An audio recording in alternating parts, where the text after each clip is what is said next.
जय Hind defence lovers. आज की टॉप हेडलाइंस कुछ इस प्रकार है। इंडियन एयरफोर्स अपनी सर्विस में रॉक्स मिसाइल के साथ रैम्पेज मिसाइल का भी करेगी बड़ी संख्या में इंडक्शन। मणिपुर में हुए हमले में सीआरपीएफ के 2 जवान वीरगति को हुए प्राप्त। चाइना की रिसर्च कम स्पाई वेसल वापस से मालदीव वाटर्स में एंटर हुई। चीन ने पाकिस्तान के लिए लॉन्च करी पहली हैंगर क्लास सबमरीन। और रशिया से भारत आ रहे ऑयल टैंकर पर हूती रैबर्स ने किया मिसाइल से हमला।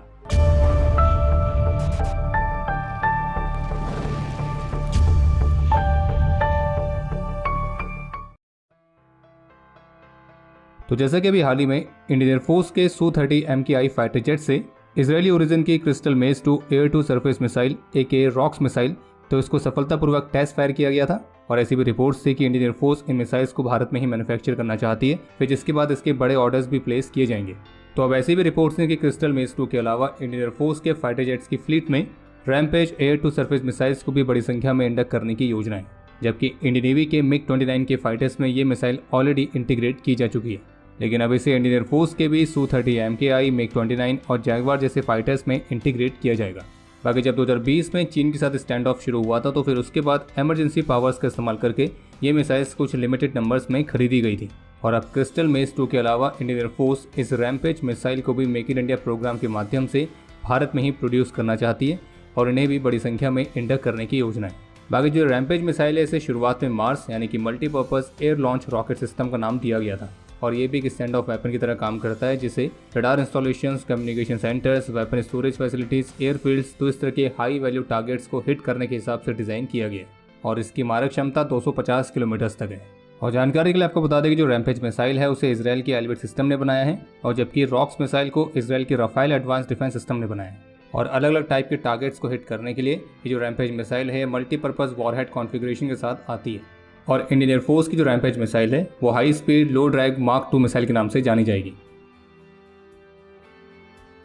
आज 27 अप्रैल को मणिपुर के बिष्णुपुर डिस्ट्रिक्ट में कुछ मिलिटेंट्स के द्वारा सिक्योरिटी फोर्सेस के कैंप पर हमला किया गया था और इस हमले में सीआरपीएफ के हमारे 2 जवान वीरगति को प्राप्त हुए हैं, जबकि अन्य 2 घायल भी हुए हैं। पुलिस ऑफिशियल्स के मुताबिक आतंकियों ने कैंप को निशाना बनाते हुए पहाड़ की चोटी से अंधाधुंध गोलीबारी करनी शुरू कर दी थी और ये सुबह करीब 12:30 बजे शुरू हुआ और करीब 2:15 तक जारी रहा। और आतंकियों के द्वारा बॉम्ब भी फेंके गए, जिनमें से एक सीआरपीएफ की 128 बटालियन की चौकी में जाकर गिरा। और इस घटना में सीआरपीएफ के SI एन सरकार और हेड कांस्टेबल अरूप सैनी वीरगति को प्राप्त हुए हैं। और सीआरपीएफ के जो 2 अन्य पर्सनल घायल हैं तो उनमें से एक है इंस्पेक्टर जादव दास और दूसरे हैं कांस्टेबल आफ्ताब दास, जिन्हें तुरंत ही उपचार के लिए हॉस्पिटल में एडमिट किया गया और वे फिलहाल अभी खतरे से बाहर हैं।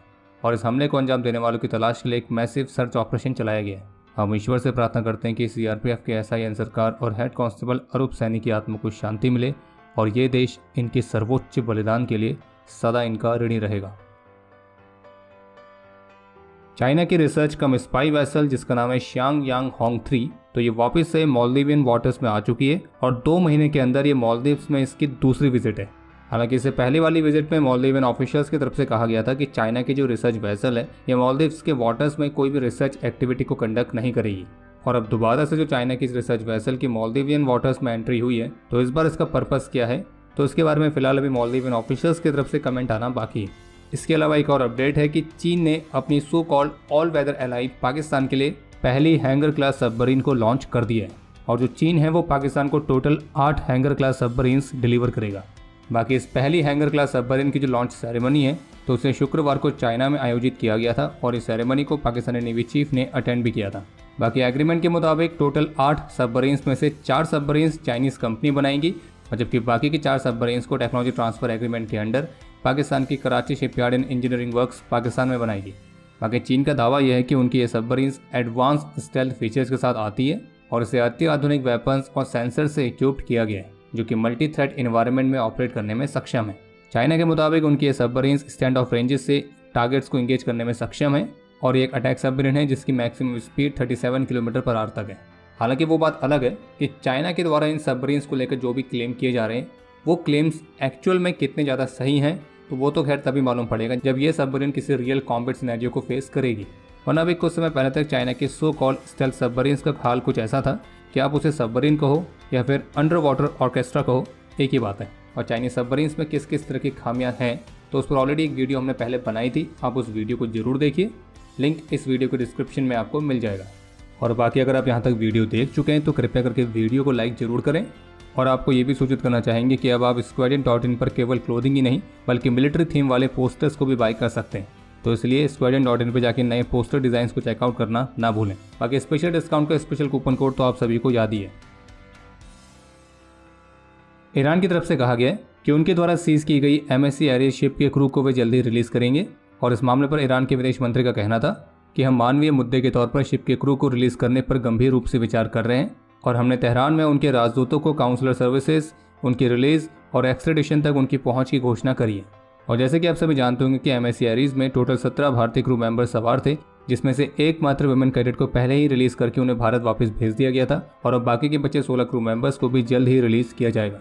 बाकी इसके अलावा एक अपडेट यह है कि कल शुक्रवार को इंडिया गेट के पास नेशनल वॉर मेमोरियल कॉम्प्लेक्स के हिस्से के तौर पर परम योद्धा स्थल के पास इंडियन एयरफोर्स ने अलंकरण समारोह को आयोजित किया था। और इसे पहली बार है जब इंडियन आर्म फोर्सेस की किसी सर्विस ने नेशनल वॉर मेमोरियल कॉम्प्लेक्स के पास अलंकरण समारोह को आयोजित किया है।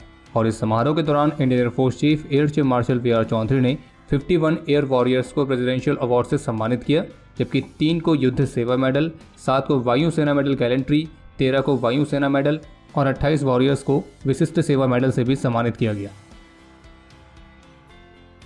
एक पनामा फ्लैग ऑयल टैंकर पर हूती रेबल्स द्वारा बैलिस्टिक मिसाइल से हमला किया गया था। हालांकि इस हमले में ऑयल टैंकर को कोई बड़ा नुकसान नहीं हुआ है। रिपोर्ट्स के मुताबिक हूती रेबल्स द्वारा 3 मिसाइल्स फायर की गई थी और ये जो टैंकर है रशिया से भारत की तरफ ट्रैवल कर रहा था। बाकी एक और अपडेट है कि अभी हाल ही में जो भारत ने फिलीपींस के लिए पहले ब्रह्मोस मिसाइल की डिलीवरी करी थी, तो इस डिलीवरी के बाद गुरुवार को चाइनीज मिलिट्री की तरफ से भी एक और रिएक्शन देखने को मिला है, जिसमें उनका ये कहना था कि 2 देशों के बीच के जो सिक्योरिटी कॉपरेशन है उसे किसी तीसरे देश के इंटरेस्ट को नुकसान नहीं होना चाहिए और ना ही उसे रीजनल स्टेबिलिटी के लिए खतरा बनना चाहिए। और जबकि इसी बीच चाइनीज ऑफिशियल्स ने फिलीपींस में अमेरिका द्वारा मीडियम रेंज बैलिस्टिक मिसाइल्स की डिप्लॉयमेंट की कड़ी निंदा करी है। और अब समय है आज के इतिहास का। आज के दिन 2017 में जम्मू कश्मीर के कुपवाड़ा में एक ऑपरेशन के दौरान अपने अदम्य साहस और वीरता का परिचय देते हुए कैप्टन आयुष यादव, सूबेदार भूप सिंह और नायक BV रमन ने अपना सर्वोच्च बलिदान दिया था। और आपके लिए आज का प्रश्न ये है, 3 पैरा SF बटालियन का निक नेम क्या है? और अब समय है आज के टॉप 3 कमेंट्स का, जो ये रहे आपकी स्क्रीन पर।